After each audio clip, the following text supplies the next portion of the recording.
नमस्कार साथियों, आज हम बात करेंगे साइंस की महत्वपूर्ण प्रश्नोत्तरी पार्ट 5 के बारे में। तो सबसे पहले प्रश्न आता है, प्रकाश संश्लेषण में ऑक्सीजन निकलता है, उपचयन होता है किससे? तो वो होता है जल से। ठीक है। फिर बात करते हैं, प्रकाश संश्लेषण का प्रथम स्थिर यौगिक कौन है? तो वो है फॉस्फोग्लिसरिक अम्ल। फिर है, राइजोम पादप का भूमिगत प्रारूप क्या है? तो वो है तना। दलहन के जड़ में पाए जाने वाले जीवाणु का क्या नाम है? तो वो है राइजोबियम जीवाणु। ठीक है, जो नाइट्रोजन स्थिरीकरण करने में सहायक होता है। पौधे नाइट्रोजन ग्रहण करते हैं नाइट्रेट के रूप में। ठीक है, पौधे जो ग्रहण करते हैं, डायरेक्ट नाइट्रोजन ग्रहण नहीं कर सकते हैं, तो वो नाइट्रेट के रूप में नाइट्रोजन को ग्रहण करते हैं। पादपों में जल तथा खनिज लवणों का संचालन किसके द्वारा होता है? तो वो जाइलम के द्वारा होता है। ठीक है। पादपों में बना खाद्य पदार्थ पौधे के विभिन्न अंगों में किसके द्वारा पहुंचता है? तो वो फ्लोएम के द्वारा पहुंचता है। वह यंत्र जिसके द्वारा तने की वृद्धि दर नापी जाती है वह क्या है? तो वह है ऑक्जेनोमीटर। ठीक है, ऑक्जेनोमीटर जो है उसके द्वारा तने की वृद्धि दर नापी जाती है। आत्महत्या की थैली किसे कहा जाता है? तो वो लाइसोसोम को कहा जाता है। ठीक है, आत्मघाती थैली भी कहा जाता है या आत्महत्या थैली। ठीक है, लाइसोसोम को। लाइसोसोम की खोज किसके द्वारा की गई थी? तो वो की गई थी डी डुबे ने 1949 में की थी। ठीक है। प्रोटीन की फैक्ट्री किसे कहा जाता है? तो प्रोटीन की फैक्ट्री राइबोसोम को कहा जाता है।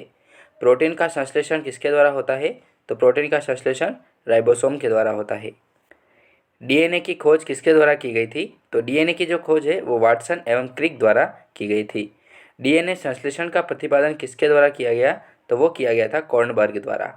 डीएनए और आरएनए है तो एक न्यूक्लिक अम्ल है डीएनए और आरएनए। डीएनए के क्रियात्मक खंड को क्या कहा जाता है? तो डीएनए के जो क्रियात्मक खंड होते हैं उनको जीन कहा जाता है।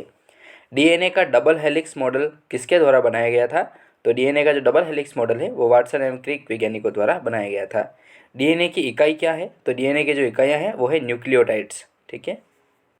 सर्वप्रथम प्रयोगशाला में जीन का संश्लेषण किया था तो वो किया गया था हरगोविंद खुराना के द्वारा। पुरुष व स्त्री का संगठन क्या होता है? तो वो होता है XY तो पुरुष का होता है और XX स्त्री का होता है। एक लड़का पिता से क्रोमोसोम पता है तो वो होता है 22+Y। ठीक है, जो क्रोमोसोम है उसका लड़का है यदि तो उसका जो क्रोमोसोम पता जो होगा वो होगा 22+Y।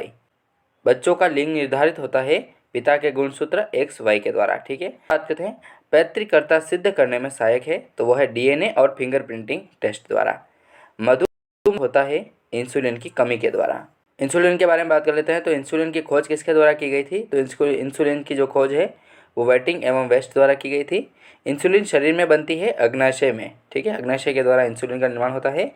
ब्रोंकाइटिस एक रोग है श्वास नली का। ठीक है, श्वास नली का एक जो रोग है वो है ब्रोंकाइटिस। पेप्सिन एक उदाहरण है एंजाइम का। ठीक है, पेप्सिन जो है वो एंजाइम का उदाहरण है। दूध में नहीं पाया जाने वाला विटामिन है तो वो है विटामिन सी। ठीक है, दूध में विटामिन सी नहीं पाया जाता है। प्लाज्मोडियम परजीवी जो है वो मलेरिया रोग का रोग वाहक होता है। ठीक है, तो इस तरीके से हमने साइंस की महत्वपूर्ण प्रश्नोत्तरी पार्ट 5 के बारे में बात की। तो मिलते हैं नेक्स्ट पार्ट में दोस्तों। तब तक के लिए जय हिंद, जय भारत, वंदे मातरम।